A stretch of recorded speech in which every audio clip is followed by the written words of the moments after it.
आठवीं कक्षा के प्यारे बच्चों, स्वागत है आपका आज की इस वीडियो में। आज हम पढ़ने वाले हैं रिसोर्सेज, जो यूनिट है हमारा 8th क्लास जियोग्राफी का। उसके सारे क्वेश्चन आज हम लोग इस वीडियो में डिस्कस करेंगे। अगर आप इस चैनल पे नए हैं, please subscribe to my channel, video को लाइक कीजिए और अपने दोस्तों के साथ शेयर कीजिए। चलिए पहला क्वेश्चन देखते हैं। Why are resources distributed unequally over the earth? ये जो रिसोर्सेज हैं, ये जो वसाइल हैं, ये जो संसाधन हैं, ये अनइक्वली डिस्ट्रीब्यूटेड क्यों हैं? क्यों कहीं पे कम, कहीं पे ज़्यादा हैं? क्यों कहीं पे हैं, कहीं पे नहीं हैं? ऐसा क्यों है? सबसे पहले समझते हैं कि रिसोर्स किसे कहते हैं, यानी जो हमारे वसाइल होते हैं या जो जिसे हम संसाधन कहते हैं वो क्या होता है। An object or substance that has utility और usability is called a resource. देखिए, जिस चीज़ का हम इस्तेमाल करते हैं, जिसको इस्तेमाल में लाते हैं, उसे कहते हैं रिसोर्स। फॉर एग्जांपल, मिसाल के तौर पर एयर, वाटर, इलेक्ट्रिसिटी, कार, कोल एट्सेट्रा, ये कुछ रिसोर्सेज हैं, इनका हम उपयोग करते हैं डे टू डे लाइफ में। The distribution of natural resources depend upon various physical factors. बहुत सारी चीज़ों पे डिपेंड करता है डिस्ट्रीब्यूशन ऑफ नेचुरल रिसोर्सेज कि कहाँ पे है, कहाँ पे नहीं है। पहला चीज़ क्या है उसमें? टेरेन। टेरेन का मतलब क्या होता है? खित्ता यानी इलाका। क्लाइमेट, क्लाइमेट क्या होता है? क्लाइमेट हम कहते हैं आब हवा को, यानी जलवायु। एंड आल्टीट्यूड और ऊंचाई। ये तीन चीज़ें हैं जो डिटरमाइन करते हैं कि रिसोर्सेज कहाँ पे ज़्यादा होंगी, कहाँ पे कम होंगी। अगर हम धरती को देखें, जो हमारी ज़मीन है, इसको अगर हम देखेंगे तो इसका जो टेरेन है हर जगह का अलग है, क्लाइमेट हर जगह का अलग है, आल्टीट्यूड हर जगह का अलग है। Since these factors differ so much over the अर्थ, ठीक है, हर जगह का टेरेन सेम नहीं है, डिफरेंट है। हर जगह का क्लाइमेट डिफरेंट है, हर जगह का आल्टीट्यूड डिफरेंट है। Hence resources are unequally distributed over the earth. क्योंकि हमारा टेरेन, क्लाइमेट, आल्टीट्यूड, पृथ्वी पे जो हमारी ज़मीन है हर जगह अलग अलग अलग है, इसलिए रिसोर्सेज भी अनइक्वली डिस्ट्रीब्यूटेड हैं। क्वेश्चन नंबर 2 को देखते हैं। What is resource conservation? Resource conservation क्या होता है? अरे, using resources carefully.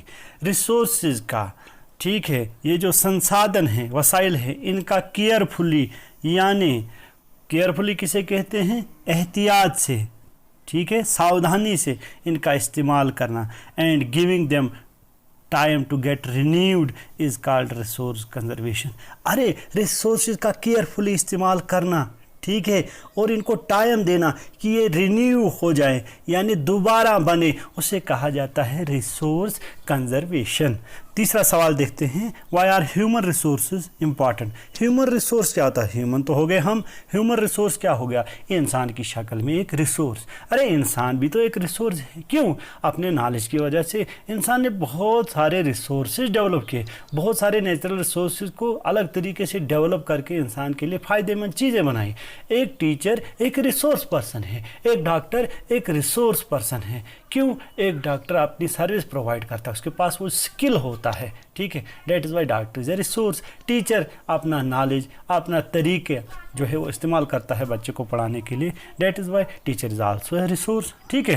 Human resources refer to the number and abilities both physical and mental of the people. Human resource का मतलब होता है एक तो एबिलिटीज़, इनकी फिजिकल एबिलिटीज़, ठीक है, और दूसरा इनका मेंटल एबिलिटीज़, यानी दिमाग जो एबिलिटी होती है, मेंटल एबिलिटी, दिमाग की एबिलिटी, ठीक है, थिंकिंग पावर, रीजनिंग पावर, ठीक है, इसे हम कहते हैं human resource. Human can make the best use of nature to create more resources.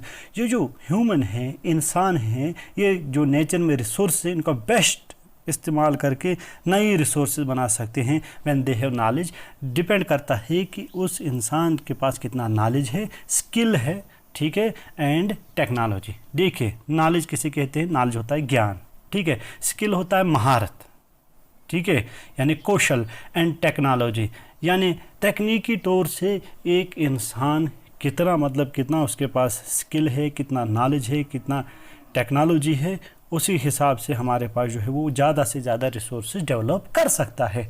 Date is why human resource are considered important. Human resources बहुत ही ज़्यादा ज़रूरी हैं।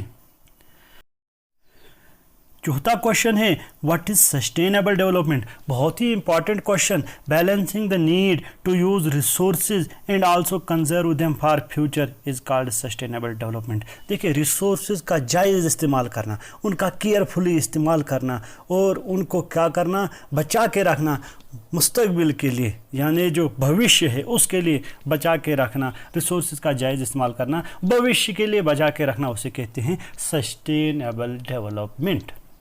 There are many ways of conserving resource. अलग अलग तरीके हैं, इसमें कुछ है। Each person can contribute. हर कोई रिसोर्स जो है उसको कंजर्व करने में कंट्रीब्यूट कर सकता है। कैसे? By reducing consumption. एक तो कंजप्शन उतनी ही करेगा, इस्तेमाल में चीज़ों को उतना ही लाएगा जितनी ज़रूरत है। रिसाइकलिंग, कुछ चीज़ें ऐसी हैं जो रिसाइकल होती हैं, ठीक है।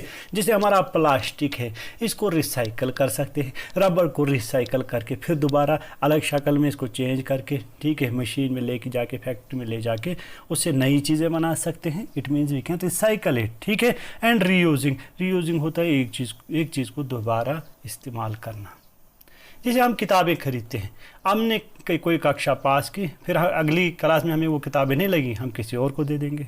हमारे कपड़े हो गए, थोड़े से पुराने हो गए, हम कहते नहीं फेंक दो, नहीं, ये वो किसी और गरीब वगैरह को दे दो, ठीक है। It means we are using these resources.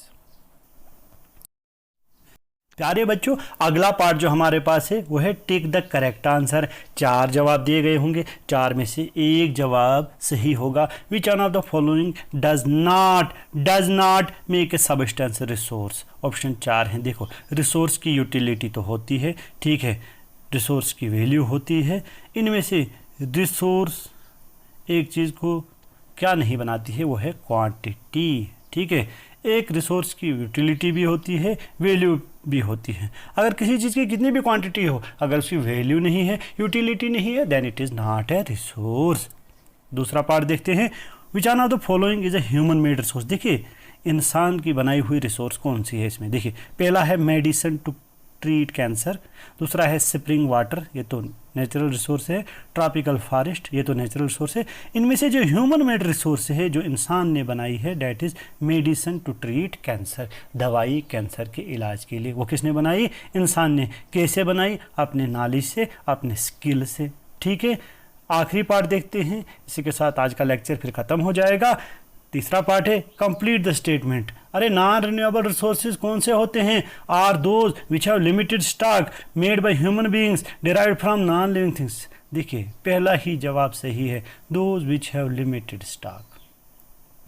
जिनका लिमिटेड स्टॉक है, जो दोबारा नहीं बनेगी, ठीक है। अगर बनेगी भी बहुत सारा टाइम लगेगा, ठीक है। तो non renewable resources are those resources which have limited stock, जिनका लिमिटेड स्टॉक होता है हमारे पास, ठीक है। अगर हम उनका बहुत ज़्यादा इस्तेमाल करेंगे, ऐसा समय आएगा कि रिसोर्सेज ख़त्म हो जाएंगे और हमारे लिए परेशानी खड़ी हो जाएगी। तो ये था आज का लेक्चर। आशा करता हूँ कि आपको समझ आया होगा। वीडियो देखने के लिए आपका बहुत बहुत धन्यवाद।